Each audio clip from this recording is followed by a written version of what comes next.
संगम युग अर्थात धर्माव युग में श्रीमत पर चल धर्मात्मा बनने की, सभी का कल्याण करने की, मुक्ति और जीवन मुक्ति में चलने का रास्ता बताने की, साथ साथ गॉडली स्टूडेंट लाइफ में बेहद बाप से पूरा पढ़ने की और सदा खुश रहने की, खुशियों के सागर परमपिता परमात्मा के हम आत्माओं के लिए आज की मुरली से वरदान और स्लोगन की शिक्षाएं।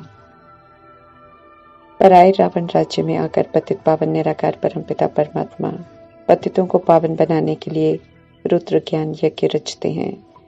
इधर उधर बिखरे हुए, अज्ञानता में भटकते हुए विस्मृत बच्चों को शूद्र जीवन से अडॉप्ट कर अपना बनाते हैं, ब्राह्मण बनाते हैं, फिर उन्हें औरों को भी ब्राह्मण बनाने की जिम्मेवारी देते हैं, जिसके प्रमाण सेवा हो रही है। ब्राह्मण परिवार बढ़ रहा है, लेकिन चूंकि रावण राज्य में मायावी वायुमंडल है, इसलिए माया पार करती है और ब्राह्मणों को अपना बना लेती है। इसलिए परमात्मा सावधान कर रहे हैं कि जिस तरह ब्राह्मण परिवार बढ़ाने का शौक रखते हो, ऐसे उनकी पालना कर संभालने का प्रोग्राम भी रखो। संगठन में बल होता है, मिलकर कलियुग की पहाड़ को उठाना है, अर्थात पवित्रता के राज्य की स्थापना करने में मददगार बनना है। ऐसे में ब्राह्मण आत्माएं अगर परिवार से किनारे होते रहेंगे तो संगठन कमजोर होता रहेगा, जो स्थापना के हित में नहीं है। हम आत्माएं जिम्मेवार आत्मा है, हम यज्ञ रक्षक हैं का स्वमान देकर परमात्मा एहसास दिला रहे हैं कि हमें क्या करना चाहिए। खुद को निराकार आत्मा समझ निराकार परमात्मा की याद में रहने से एक्यूरेट कनेक्शन होता है और योग कहलाता है। इस योग से परमात्मा से शक्तिशाली करंट प्राप्त होगी, जो ब्राह्मण परिवार को योग के वाइब्रेशन से शक्तिशाली बनाकर संगठित हो रहने का बल देगी और चारों तरफ योग की करंट के वाइब्रेशन से एक मजबूत किला बना देगा।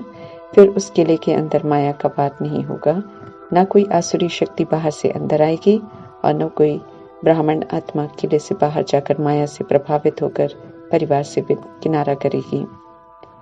मीठे परमात्मा वरदान दे रहे हैं कि ऐसे किले को मजबूत करने वाले यज्ञ रक्षक बनो।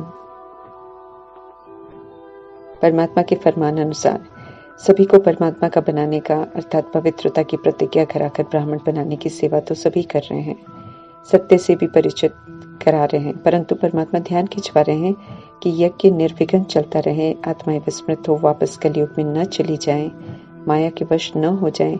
इसलिए ये प्लान भी जरूर बनाना है ताकि कोई भी आत्मा ब्राह्मण परिवार से किनारे न हो जाए, अर्थात परमात्मा का श्रीमत रूपी हाथ और साथ न छोड़ दें।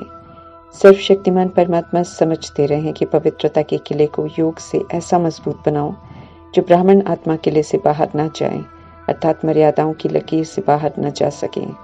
जैसे दुनिया वाले तो किले के चारों ओर करंट की तारे लगा देते हैं, जिससे न अंदर का कोई बाहर जा सकता है, न बाहर का कोई अंदर जा सकता है। ऐसे ही परमात्मा कहते हैं कि योग की पावरफुल वाइब्रेशन द्वारा सूक्ष्म शक्तिशाली करंट की तारें लगाकर यज्ञ के किले को मजबूत बनाने के शक्तिशाली संकल्प करो। कोई भी ब्राह्मण आत्मा को माया अपना बना न सके, ऐसा मजबूत बनाने का संकल्प इमर्ज हो, तब हम यज्ञ रक्षक कहलाएंगे। ज्ञानी तो आत्मा अर्थात ज्ञान को प्रैक्टिकल आचरण में लाने वाली नॉलेजफुल आत्मा, ज्ञान का स्वरूप बनना। जो बनते हैं उनकी स्थिति सदैव उत्तम रहती है और सेवा करती है, फिर चाहे वो साधारण कर्म ही क्यों न करें। ऐसे चाहे साधारण कर्म करें या विशेष, हर समय ईश्वरीय सेवा पर हमें रहना है, ईश्वरीय शिक्षाओं का सबूत देना है। धारणा कर ज्ञानी तो आत्मा बनना है, सदा एक रस, सदा अचल अडोल। जब हम ऐसा करेंगे तो सदा एक रस, सदा अचल अडोल रहेंगे। ओम शांति।